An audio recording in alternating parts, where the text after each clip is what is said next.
Assalamualaikum warahmatullahi wabarakatuh. Alhamdulillahirrabbilalamin. Asyhadu an la ilaha illallah wa asyhadu anna Muhammad Rasulullah sallallahu alaihi wasallam. Sambil berhenti di sela-sela perjalanan saya, semoga kesempatan ini saya berbagi tentang sedikit ilmu-ilmu buat para teman, para sahabat semuanya. Semoga bisa dijadikan motivasi, semoga bisa dijadikan acuan untuk kita semakin mencintai Allah Subhanahu wa Ta'ala. Untuk para teman, para sahabat semuanya, sahabat Goibul Goib dan sahabat-sahabat teman-teman yang ada di channel Ewa Kultur, salam santun dari saya, salam hormat selalu. Saya berharap semoga ilmu-ilmu yang saudaraku telaah, saudaraku dengarkan, semoga menjadikan cahaya nurun ala nur buat para saudara semuanya. Sehingga dalam setiap langkah kehidupan ini kita memiliki kesadaran, memiliki rem-rem, memiliki kendali-kendali. Untuk apa? Untuk menyikapi dan beraktivitas di dalam kehidupan ini. Untuk kali ini saya akan membagikan tentang pengetahuan tentang motivasi, yakni orang-orang Islam yang berkualitas. Orang-orang Islam yang memiliki kualitas tentang keimanannya, tentang keislamannya, tentang keyakinannya kepada Tuhan. Keimanannya, keyakinannya, ketakwaannya kepada Tuhan itu bukan karena taklid dan hanya ikut-ikut tanpa tahu kenapa dia harus memeluk agama Islam.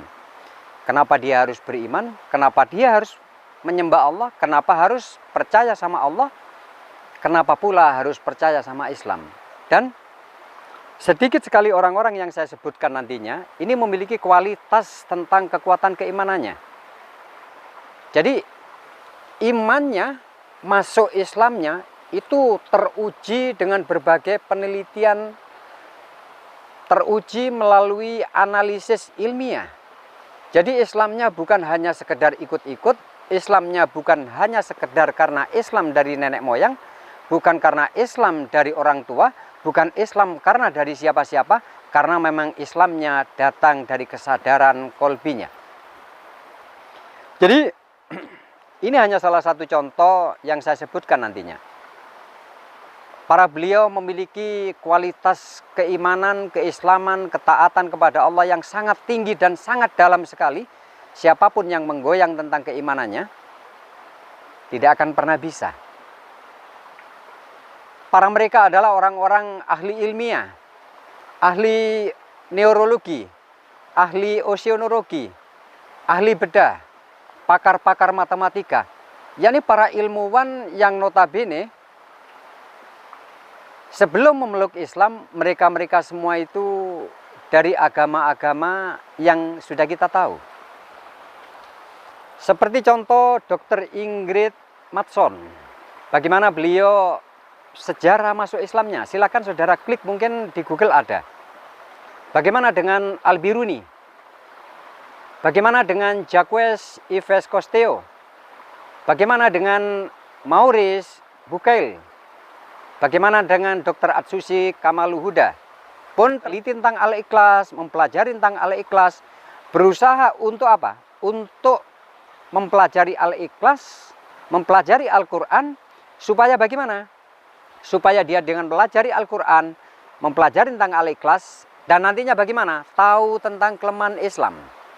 Akhirnya nanti menembak Islam, mengkomplain tentang Islam. Mereka memiliki senjata, akan tapi bagaimana? Setelah mempelajari tentang Al-Quran, setelah mempelajari tentang Al-Ikhlas, maka si para pemimpin tersebut, para orang-orang yang notabene memiliki intelektual sangat tinggi, akhirnya jatuh cinta kepada Islam. Seperti juga kita tahu tentang Profesor Dr. Jeffrey Lang. Profesor Dr. Jeffrey Lang ini ilmuwan yang sangat jenius, memiliki intelektual tinggi, dan nggak mudah percaya dengan siapapun. Jadi saya nggak membicarakan latar belakang tentang agamanya, akan tetapi beliau adalah orang-orang yang tidak gampang percaya dengan apapun. Dan dia akan mempercayai tentang sesuatu, dia akan mempercayai tentang teori apabila teori-teori tersebut bisa dibuktikan kebenarannya secara otentik. Nah, kira-kira kalau kita bagaimana? Bagaimana tentang kualitas keimanan ketakwaan kita? Kita adalah orang-orang yang mempelajari tentang ilmu tauhid, ilmu-ilmu kemarifatan, ilmu-ilmu tentang ilmu hakikat. Ilmu hakikat, ilmu tauhid, ilmu ma'rifat, mungkin kita pernah mendengar dari para mursyid kita. Mungkin kita memiliki ustadz, memiliki ulama, memiliki guru, kita pernah mendengar. Tapi sejauh saya mempelajari tentang ilmu-ilmu ini, sejauh tentang saya mempelajari dari kitab-kitab, ilmu-ilmu yang ada di kitab, ilmu-ilmu yang kita dengar, ilmu-ilmu yang kita lihat, itu sejauh yang saya pelajari, itu masih ilmu kategori mentah. Artinya, yakni ilmu-ilmu yang perlu dibuktikan kebenaran secara otentik. Sedangkan ilmu melalui eja-ejaan kitab, atau kita mempelajari tentang membaca kitab, mencari dasar-dasarnya, di dalam dasar-dasar tersebut itu masih memiliki inti daripada ilmu itu. Seperti yang membuat para ilmuwan, yakni ahli oceanografi, beliau meneliti tentang bawah laut. Jadi setelah mengadakan penelitian, setelah mengadakan riset, beliau menemukan ada dua aliran di dalam laut. Ada dua pertemuan di dalam laut, di dasar laut. Dan di dalam pertemuan, yakni air asin satunya dengan air asin lainnya, di sini ada miskat, ada penghalang, ada pembatas yang tidak bisa ditembus antara keduanya.